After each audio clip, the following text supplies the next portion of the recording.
नमस्कार दोस्तों। आज हमारी जो कहानी है वह एक ऐसी पत्नी की है जो अपने परिवार के लिए कुछ भी करने को तैयार रहती है। उसका पति बहुत बीमार है और वह अपने पति के लिए कुछ ऐसा करती है कि जब उसका पति देखता है तो उसकी आंखें फटी की फटी रह जाती हैं। तो आइए कहानी शुरू करते हैं। मैं बहुत बीमार पड़ गया था। तब मेरी पत्नी ने ही सारी जिम्मेदारी उठाई थी। मेरी दवाइयों से लेकर घर के खर्च तक खुद ही सब देखती रही। अगर मैं उससे पूछता था कि तुम्हारे पास इतने पैसे कहाँ से आए, तो मुझे नज़रअंदाज करके कुछ बोले बिना वहाँ से निकल जाती थी। और एक दिन चुपचाप मैंने उसका पीछा किया और सामने जो कुछ देखा उसे देखकर मेरे पैरों तले ज़मीन खिसक गई। मेरी पत्नी ऐसा कौन सा काम कर रही थी कि कम काम करते हुए भी उसे इतने सारे पैसे मिल रहे थे। मुझे अपनी पत्नी पर शक नहीं करना था, पर रोजाना वही सब होता देख मैं मजबूर हो रहा था। मैं ये सब सोचने पर कि कहीं मेरी पत्नी प्राची अपनी इज्जत उससे आगे और सोचने की मुझ में हिम्मत ही नहीं बची थी। अगर मुझे ये बीमारी नहीं हुई होती तो आज ये दिन मुझे देखना नहीं पड़ता। मैं खुद पर गुस्सा आने लगा था। मैं इतना लाचार नहीं हुआ होता। मेरी पत्नी प्राची देखने में बहुत सुंदर थी। हमारी परिस्थिति और 2 बच्चों को जन्म देने के बाद भी उसकी सुंदरता कहीं से भी कम नहीं हुई थी। शायद ये मेरा प्यार ही होगा। हम गरीब लोग अपनी पत्नी को निष्ठा और प्यार बस यही भर भरा कर दे सकते हैं।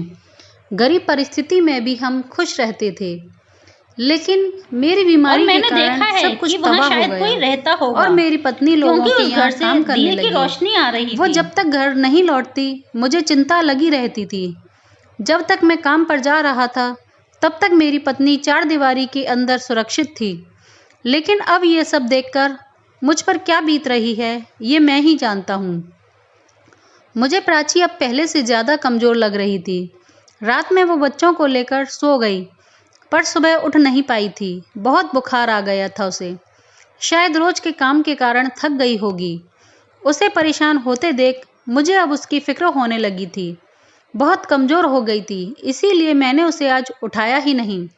मेरी तबीयत में अब पहले से काफ़ी सुधार आ गया था, पर मुझे डॉक्टर ने अभी भी काम करने से मना किया था। मैं घर के छोटे मोटे काम कर लिया करता था। आज प्राची मेरे लिए चाय बनाकर लाकर ही दी थी कि उतने में ही किसी ने दरवाज़ा खटखटाया। मेरी बड़ी बेटे ने दरवाज़ा खोला तो सामने एक तगड़ा तंदुरुस्त आदमी खड़ा था। उसे देखकर तो प्राची के चेहरे का रंग ही उड़ गया। वो अंदर आया और मुझे देखने लगे, फिर प्राची की तरफ देखकर कहा और हल्का सा मुस्कुराते हुए कहने लगे, क्या हुआ, आज काम पर क्यों नहीं आई? और बोलते बोलते अपनी जेब में से 5,000 रुपये निकालकर प्राची को दे दिए। पहले ही प्राची उसे देखकर डर गई थी। कहने लगी, मैम साहब से कह देना 2-3 दिन नहीं आ पाऊंगी, मेरी तबीयत ठीक नहीं है, बुखार आ गया है। ये सुनकर तो उसके माथे पर चिंता की लकीरें दिखने लगी। ये सुनकर कहने लगा कि तुम काम पर नहीं आई, इसीलिए मैम साहब ने मुझे भेजा है। तुम्हारे बिना पता है ना उन्हें तुम्हारी ज़रूरत होती है। मुझे उस आदमी की नज़र कुछ ठीक नहीं लग रही थी। फिर कहने लगा कि डॉक्टर को दिखाकर दवाई ले लो और जल्दी ठीक हो जाओ। मैम साहब को पता है ना कितनी दिक्कत आएगी तुम्हारे बिना। देखा जाए उनके पास लड़कियों की कोई कमी नहीं, पर बेकार में तुम्हारी नौकरी चली जाएगी। वो एक टक लगाकर प्राची को देखे जा रहा था। प्राची अपना पसीना पोंछे जा रही थी और बोली कि मैम साहब से कहना कि कल पक्का आ जाऊंगी और कल से छुट्टी नहीं लूंगी। प्राची धीमी आवाज़ में मजबूरी में बोल रही थी। वो आदमी तो चला गया, पर मेरा मन उदास हो गया था। मेरे मन में अनेक सवालों ने घर कर लिया था। मैं मोल मजदूरी करके घर चलाता था, लेकिन अचानक मुझे इस बीमारी ने जकड़ लिया। तबीयत खराब होने के कारण मैं डॉक्टर के पास गया। मेरे टेस्ट हुए और जब रिपोर्ट आई तो मेरी आंखों के सामने अंधेरा छा गया। मैं सीधे घर आकर पलंग पर लेट गया। इतने में प्राची आती है और मुझसे पूछने लगी कि क्या आया रिपोर्ट में। मुझे ही समझ नहीं आ रहा था कि मैं उसे क्या बताऊं। मेरे पास तो दवाई लाने तक के पैसे नहीं थे। उसे बिना कुछ बताए बस इतना कह दिया, डॉक्टर ने आराम करने को कहा है और दवाइयाँ लिख कर दी हैं, समय पर लूँगा तो जल्दी ठीक हो जाऊँगा। ये सुनकर वो शांत हो गई, पर उसके चेहरे पर चिंता साफ नज़र आ रही थी। हम जैसे गरीब लोगों को बीमार पड़ने का और महंगी दवाइयाँ लेने का कोई हक नहीं होता। हमें 2 वक्त की रोटी ही मिल जाए, इसी में हम खुश रहते हैं। काफ़ी देर चुप रहने के बाद प्राची ने मेरे कंधे पर हाथ रखा और बोली, आपको चिंता करने की कोई ज़रूरत नहीं। मेरे पास कुछ पैसे जमा हैं, उसी से गुजारा कर लेंगे। हमने डॉक्टर की बताई हुई दवाइयाँ 1 हफ्ते तक लीं, पर फिर हमारे पास पैसे ख़त्म होने वाले थे। 1 हफ्ता हो गया था और मेरी दवाइयाँ ख़त्म होने वाली थीं, और अगर समय पर दवाइयाँ ना लूँ तो मैं कभी ठीक नहीं हो पाऊँगा। और अगर सारे पैसे दवाइयों में लगा देता हूँ तो घर में क्या खाएंगे? राशन कहाँ से भरा जाएगा? ऐसे ही दिन बीतने लगे थे। एक दिन प्राची मुझसे कहने लगी कि अगर आप बुरा न मानो तो मैं कहीं नौकरी देख लूँ। आप ठीक हो जाओगे तो मैं नौकरी छोड़ दूँगी। ऐसे हाथ पर हाथ रखकर तो काम नहीं बनेगा ना। फिर हमारे बच्चों के बारे में तो सोचो। कोई बाहर वाला थोड़ी न खाने को देकर। इच्छा ना होते हुए भी मुझे हाँ करनी पड़ी। दूसरे दिन प्राची सुबह नौकरी की तलाश के लिए घर से निकली और मैं घर बैठे उसके लिए भगवान से प्रार्थना कर रहा था। प्राची घर से करीब 9 बजे निकली थी और 3 घंटे हुए भी नहीं थे कि वापस आ गई। मुझे लगा कि उसे नौकरी नहीं मिली होगी, लेकिन जब मैंने उसकी तरफ देखा तो वो बहुत खुश लग रही थी। और तो और उसके हाथ में मेरी दवाइयाँ और खाने पीने का सामान भी था, लेकिन घर में जो पैसे थे वो तो खत्म हो गए थे। फिर प्राची इतना सामान और मेरी दवाइयाँ कहाँ से लेकर आई? वो मेरे पास आई और बोली, मुझे एक बढ़िया नौकरी मिल गई है। अब आपके इलाज के लिए किसी भी तरह की कोई कमी नहीं होने दूंगी। अब आप जल्दी से ठीक हो जाओगे। ये सुनकर तो मुझे भी खुशी हुई। अगले दिन प्राची घर से सारे काम निपटाकर नौकरी के लिए निकली। उसके जाने के बाद मुझे याद आया कि प्राची तो ज़्यादा पढ़ी लिखी भी नहीं है, फिर उसे कौन नौकरी से मिल गई? हो सकता है उसे किसी घर में काम मिल गया हो।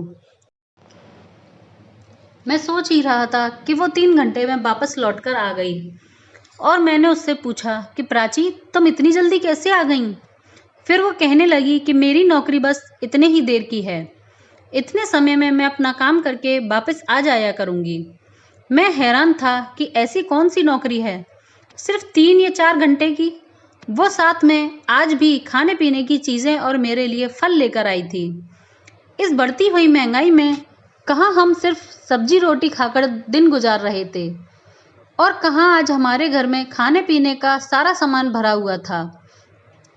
मेरे मन में कभी कभी आता था कि जाकर प्राची से पूछूं कि ऐसी कौन सी नौकरी है जो तुम्हारी सिर्फ 3-4 घंटे की है और जिसके तुम्हें इतने सारे पैसे मिल रहे हैं। लेकिन मेरी इच्छा होकर भी मैं उससे कुछ नहीं पूछ पाता, क्योंकि उसे देखकर लगता नहीं था कि कुछ बताने की उसकी इच्छा होगी। धीरे धीरे अब मेरी तबीयत में सुधार होने लगा था, लेकिन अंदर से मैं बहुत अस्वस्थ था। इन्हीं सवालों ने मेरी रातों की नींद उड़ा दी थी। आज प्राची घर आई तो उसके चेहरे पर अलग ही तरह के हाव भाव थे। बहुत थकी हुई लग रही थी और आते ही पलंग पर लेट गई। उसके कपड़ों पर धब्बे देखकर मेरे दिमाग में अनेक तरह के सवाल खड़े हो रहे थे। उसके कपड़ों पर लगे हुए दाग, आज मुझे पूछना ही पड़ेगा कि ऐसी कौन सी नौकरी है जिसमें तुम्हें इतने कम समय में इतने ज़्यादा पैसे मिल रहे थे। बड़े बड़े लोगों को भी इतने घंटों में काम करने में इतना पैसा नहीं मिलता जितना प्राची कमा रही थी। मेरा मन बहुत ही ज़्यादा अस्वस्थ होने लगा था। अब मुझसे रहा नहीं गया। पहले मैंने उसके साथ इधर उधर की बातें की, पर मैंने फिर उससे पूछा कि तुम कहाँ नौकरी करती हो। मेरी ये बात सुनकर उसके चेहरे के रंग ही उड़ गए और वो मेरे पास बैठी हुई उठकर चली गई। मैंने उसका हाथ पकड़ा और उसे रोका और फिर वही सवाल किया, तुम कहाँ काम करती हो और कैसा काम जिसके तुम्हें इतने सारे पैसे मिलते हैं? मेरे सवालों को सुनकर वो नीची नजर करके कहने लगी, मैं एक रईस औरत के घर काम करती हूँ। ये कहते वो रोने लगी। मैंने उसे पानी पिलाया और फिर शांत किया। फिर वो कहने लगी कि मेरे लिए आपसे और बच्चों से ज़्यादा कुछ भी नहीं। मैं आपकी जान बचाने की कोशिश कर रही हूँ। आप और बच्चे एक अच्छा जीवन जिएं, मैं बस इतना ही चाहती हूँ। और वो वहाँ से चली गई। पर पता नहीं क्यों मुझे ऐसा लग रहा था कि प्राची मुझसे झूठ बोल रही है। कुछ दिनों बाद वो आदमी फिर से घर आया, जो प्राची की तबीयत खराब देखकर भी उसे पैसे देकर चला गया था और प्राची से कुछ कहकर चला गया।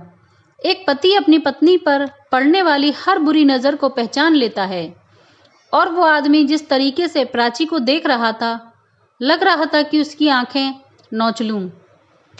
लेकिन मेरी लाचारी के कारण मैं कुछ भी नहीं कर सकता था, क्योंकि मैं इस बीमारी से बहुत ग्रस्त हो गया था।